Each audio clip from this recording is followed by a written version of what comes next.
Before you judge this story, wait, because what you're about to see isn't just another moment, it's a decision that changed everything. One choice, one sentence, and one truth that no one saw coming.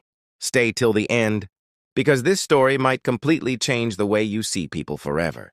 The cafe buzzed with quiet laughter, clinking cups, and the soft hum of conversations.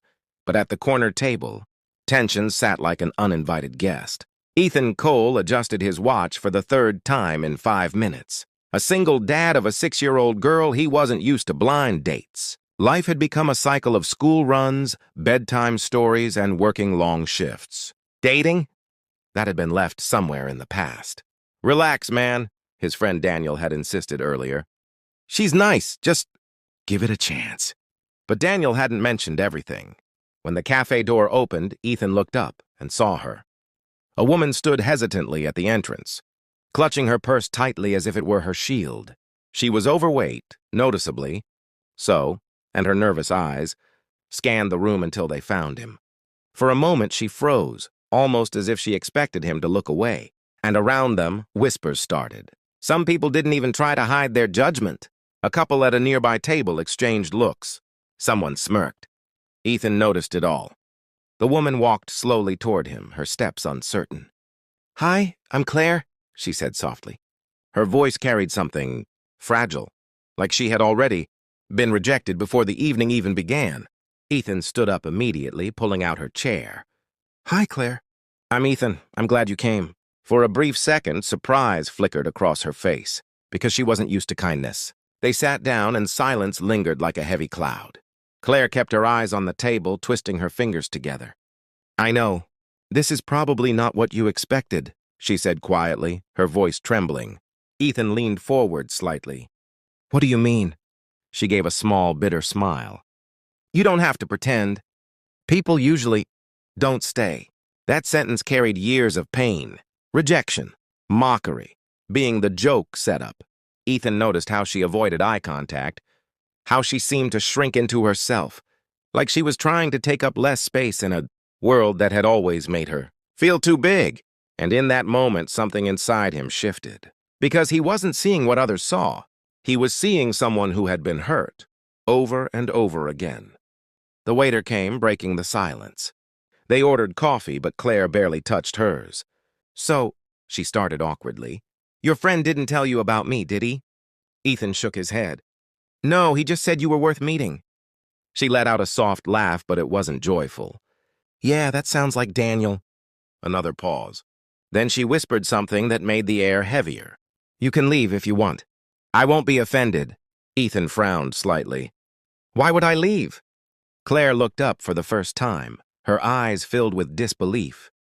"Because that's what always happens." Her honesty hit hard.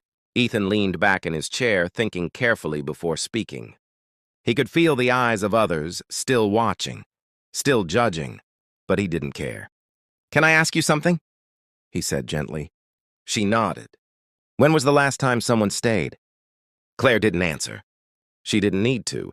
Her silence said everything. Ethan took a deep breath, then spoke in a calm but steady voice, one that carried more weight than the entire room. "Claire, I didn't come here for a perfect body." She froze. "I came here to meet a person. And right now I see someone who's kind, honest, and brave enough to show up even when she expected to be hurt." Her lips trembled. No one had ever said that to her. Not like this. Not sincerely.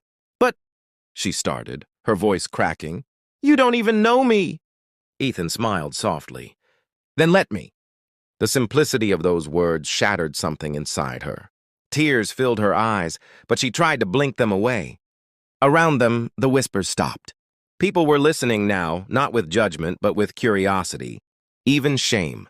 Because Ethan wasn't embarrassed. He wasn't pretending. He meant every word. "Do you know what I see?" he continued. Claire shook her head slowly. "I see someone who's been told she's not enough. So many times that she started believing it." A tear slipped down her cheek. "And I think that's wrong." The room had gone completely silent. Even the couple who had been whispering earlier now looked down at their table. Claire's voice was barely audible. "Why are you being so kind to me?" Ethan's answer came without hesitation. "Because you deserve it." Claire broke down. Not loudly, not dramatically, but in quiet, uncontrollable tears, the kind that come from years of pain finally finding a way out. Ethan didn't panic. He simply reached across the table and gently placed his hand over hers. And for the first time that night, she didn't pull away. "I'm sorry," she whispered. "You don't need to be," he said. "I'm just not used to this." "I know," Ethan replied softly. They sat there for a while, the world around them fading into the background. Then, slowly, the conversation changed. They talked about small things at first. Favorite movies, childhood memories, her love for painting. His daughter, Lily, who insisted on bedtime stories every night. Claire laughed, really laughed, for the first time. And it was beautiful, because it wasn't forced. It wasn't guarded. It was real. As the night went on, something unexpected happened.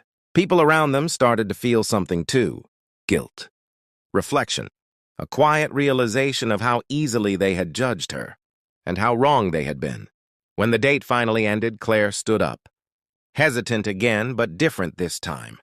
Lighter. "Thank you," she said. Ethan shook his head. "No, thank you for coming." She smiled, a genuine smile this time. "Would you like to do this again?" Ethan didn't hesitate.